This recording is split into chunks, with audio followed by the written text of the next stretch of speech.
Irv Smith Jr. and Andrew Booth, two biggest stories coming out of the first day of camp, and hey, maybe even some Kene Nwangwu talk. Welcome to the Locked On Vikings podcast.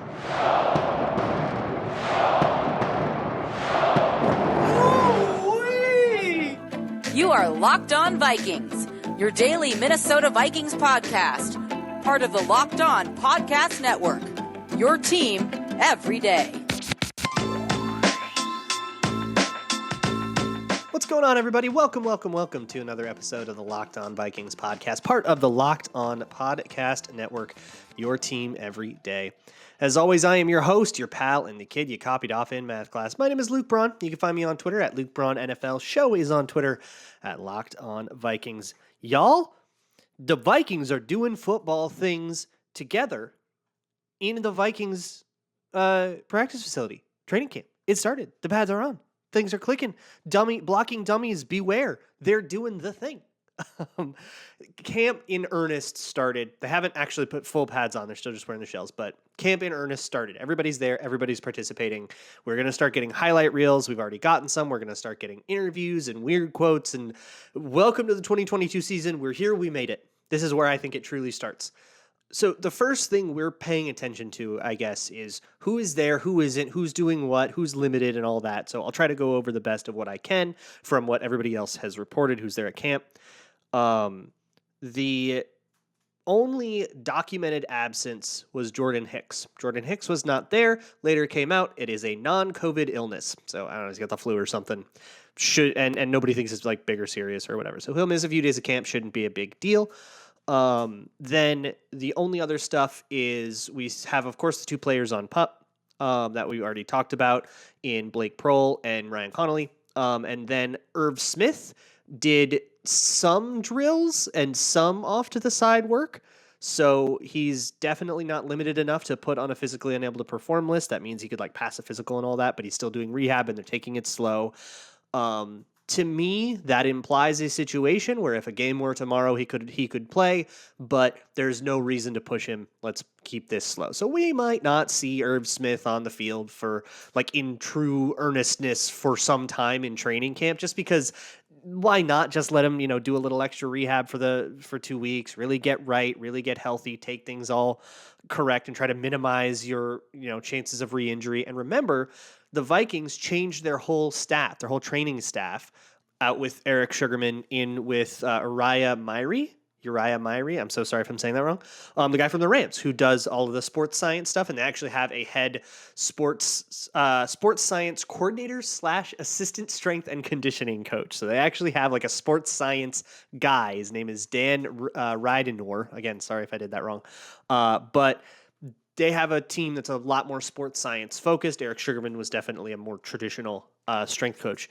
So that is also going to be what informs some of these decisions when we think about how long is somebody going to be out with this injury and that injury. There's a gamesmanship, right? There's a game theory to this of, at what point is it worth risking re-injury versus getting him on the field so he doesn't miss as much practice. You could say sometimes with veterans, like there's certain veterans that just don't need a camp, like guys that have been in the league for as long as Kirk Cousins. If he didn't see all of camp, it probably wouldn't change his play all that much in a normal situation. But now we are bringing in a brand new scheme, brand new staff, brand new everything. That's going to matter a little more, even for the savvy vets. So hopefully we can get Irv Smith back, sooner rather than later. But I would not be surprised, especially in these early stages, to see them play it uber cautiously. But Irv Smith did go in front of the media. He said he was 100%, and he said he was feeling great and all that, and he was really excited to get back and said all the right things.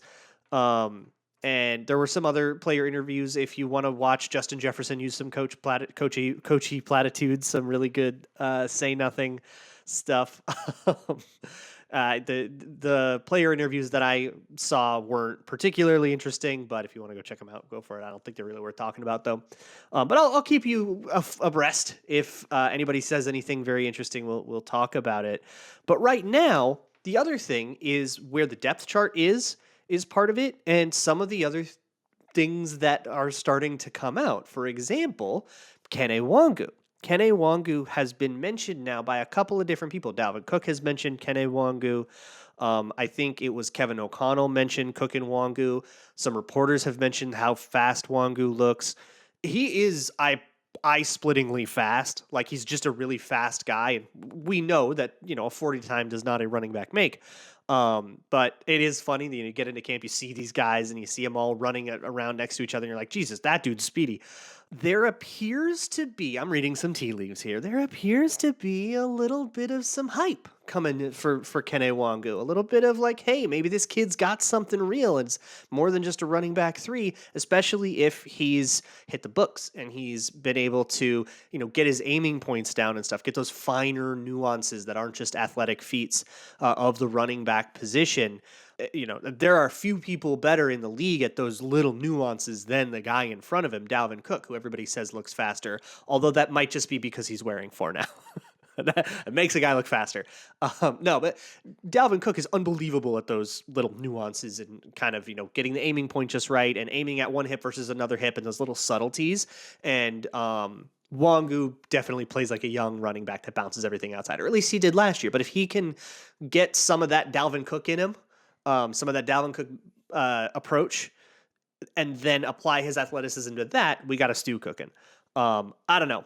Something very interesting. But I think what people really want to know after all the injury stuff is who's starting. What's the depth chart look like? So we're going to get into that. But first, Built Bar is the best tasting protein bar on the planet, and they are doing all sorts of unholy things, new flavors coming out all the time. So head on over to their website, built.com, every few weeks. Something absolutely degenerate will be out there. What we have right now is cookie dough chunk puffs. I love cookie dough, like ice cream and cookie dough. It's just like always my go-to flavor at degenerate places. And it's only 160 calories, 15 grams of protein in there, and it's all collagen protein that your body can absorb better, and it has all sorts of great health benefits. So go to built.com right now and get yourself a box of the perfect late night treat covered in 100% real chocolate, cookie dough chunk puff, marshmallowy goodness, chunks of cookie dough, light fluffy texture with that nice crunch of the outside chocolate. Unbelievable, and only 160 calories. You could wake up at 2 a.m. if you're sad, maybe after a Vikings loss, and you can house one of those things, we'll knock you off the wagon. So head on over to built.com and use promo code LOCKED15 to get 15% off of your order. That's promo code LOCKED15. I have 2 very fun projects to tell you about. One, I've been telling you about the history of the Minnesota Vikings. The very first episode comes out on Saturday. But if you're a patron, you can subscribe to me on Patreon, patreon.com/LukeBraunNFL. You can get it on Friday. But otherwise, you can get it on Saturday with everybody else. No paywall or anything, all for free. But come check it out on Patreon. The second thing is the Minnesota Football Party. This is a Locked On project. It is a 4-person show. It's going to be twice a week in season, and it's going to be me, Sam Ekstrom, Luke Inman, and Arif Hassan chit-chatting about the Vikings. I cannot wait for how much Arif and I are going to get in fights, and I cannot wait for the threats of violence. It's going to be awesome. But moving on with this training camp stuff, the opening depth chart is pretty much the same as it was in the spring, and I'll go over it. But Kevin O'Connell basically already told us that, because in the spring he said we basically are just not evaluating yet because it was all install and everybody's just learning, and we're going, we're not going to evaluate you. We're not going to try to make you learn this stuff so fast, and if you don't learn it fast enough, we bench you. None of that yet. Just everybody learn it at your own pace. We're going to spend the whole spring program just learning with no pressure.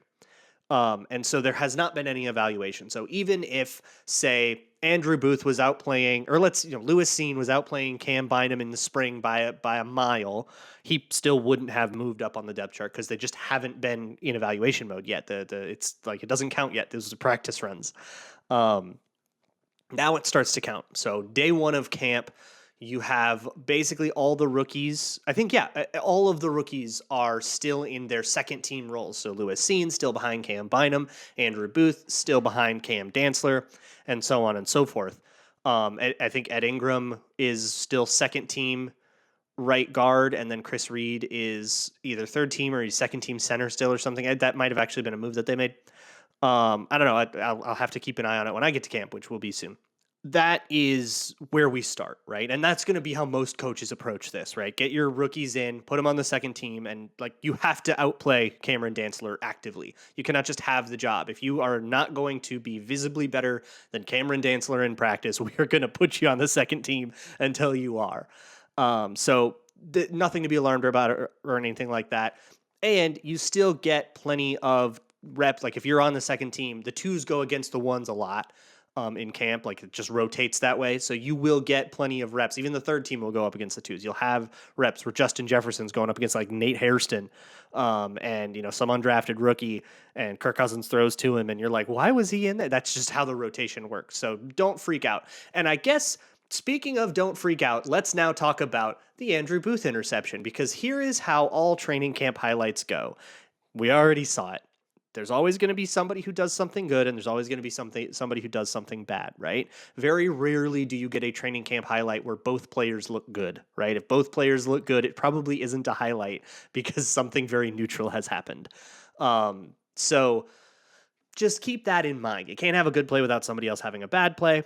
And like I said on the Tuesday mailbag, somebody asked, hey, how do we approach camp hype? You're looking for patterns. You're looking for things that keep happening over and over and over again. So perhaps two highlights of camp that came out. One was a Johnny Munt catch over Lewis Cine, and everybody said that Cine's coverage was pretty, like Cine was draped all over him, I think is the way Will Raggett's put in his camp notebook.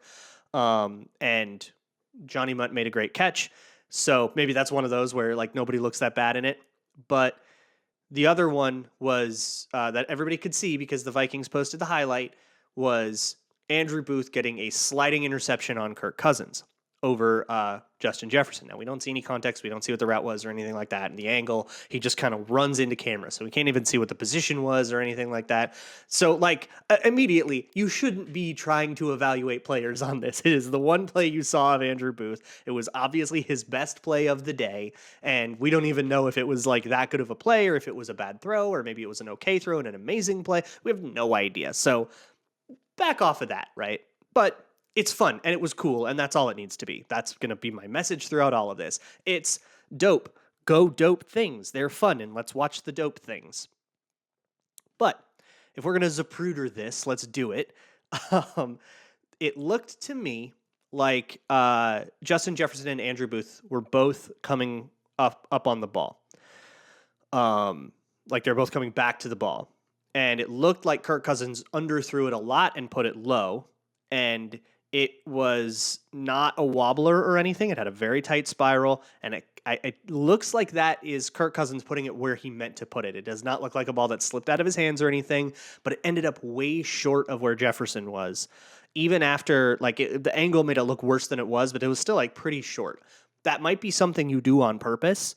If the cornerback is playing way over the top of the receiver, you'll put it low and in front of him. And this is something they teach you in Madden drills. Like if you take Madden, precision passing drills, they'll say, hey, if the safety's coming over the top, put it low and in front of the receiver. So the receiver has to come back to it. And now the safety will never be able to get to it or the corner will never be able to get to it. So that might be what he was doing.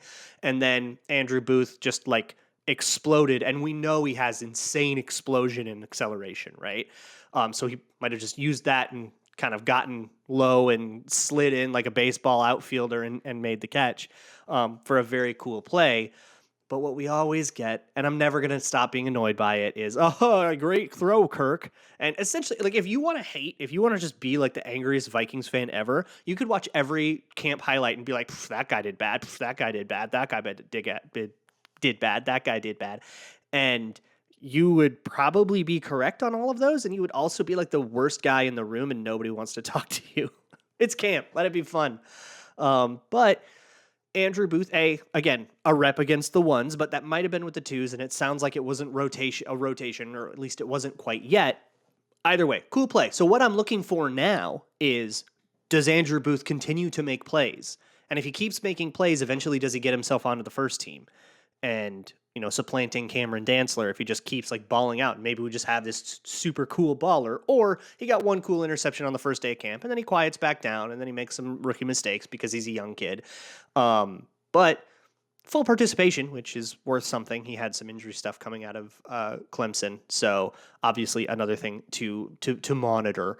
And that's kind of how we have to keep on looking at it. But another interesting thing, maybe one of the only pure rotational position battles that we have right now, is Kellen Mond rotating with Sean Mannion on the second team. That seems like it is a true blue competition. Those two guys are both getting reps. Who does better? So let's talk about what to expect and what to look at there. Let me just catch you up on the Kellen Mond saga so far. If you hadn't been paying attention, or if you aren't aware, or if you're new to this show or whatever, here's how things have gone with Kellen Mond since he got drafted. It has been a rough road, because when he got drafted, he was very slow in processing right away, which is something we expected. If you go listen to my post-draft Kellen Mond episode, like the first real look that I took at him, my prediction was, oh, this guy doesn't even sniff the field year one, which I guess was technically wrong because he had to go in for 3 plays in one game when Kirk Cousins had COVID. But like this guy, like he was clearly not close to ready, right? Like this guy's going to take a long time to be ready. You're going to have to undo all his mechanics and then redo them, and that's a long process. And it seemed like that was sort of the arc we were starting on, right? Long, arduous journey starts with a single step. We took one step and then COVID. So Kellen Mond got COVID, got actual full-blown COVID-19 in 2021 August, and that caused the whole thing with all the quarterbacks getting exposed and Case Cookis needed to come in.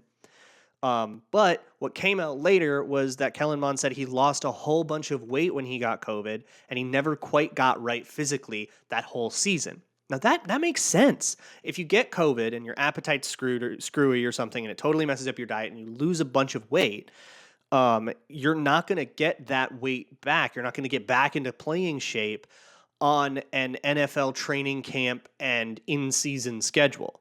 So not only did Kellen Mond lose some crucial days of rookie training camp, but he also didn't really have, you're not in a conditioning program in the middle of the season. You're in a game plan, help prepare Kirk Cousins when you're in the quarterback room. You're doing a lot of that. You're not getting all kinds of reps because you're giving Kirk Cousins the reps in season. Why would you give Kellen Mond in season practice reps? You've got a game to play. And it's a similar thing happened with like Wyatt Davis, who also lost a whole bunch of weight with some injury rehab stuff. And didn't come, or he lost his playing shape, I guess, and didn't get back into playing shape, because unless you're going from a grueling football practice to like go train some more, which is terrible for you, but it's not even a good idea in terms of like endurance and resistance and stuff, and stamina. Unless you're doing that, you're probably not getting back into playing shape. Like once the season starts, it like is what it is. So all this is to say, recapping all of that, I think if Kellen Mond actually were ready to play the 2021 season, it would have been a miracle. I didn't think he would be ready even under regular circumstances, but then the circumstances turned against him with COVID and then losing weight and having and also just having a really long developmental arc, and then he fell behind with the playbook and all that. Really rough rookie season. That is all stuff you can come back from if you do the offseason right. And hopefully Kellen Mond has. We don't know, but he will have a genuine chance to actually beat out Sean Mannion. And what's funny is, in spite of all of that, he still crushed Nate Stanley in the job for QB3. But he couldn't get past Sean Mannion, and now we're going to see if he can. I genuinely don't know. I mean, he could just be like a total mess of a dude that's a third-round pick that doesn't pan out, and he's not better than Sean Mannion. Well, that's a miss. Or maybe he does, and he's a backup quarterback. And if you got a backup quarterback with a third-round pick, I think that's fine value.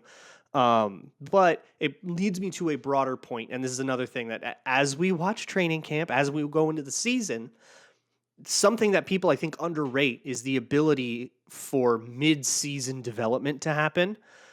Your off season and your training camp are where you really can pick up new skills, learn new moves, practice new things, get in better shape, get stronger, get faster, all that stuff.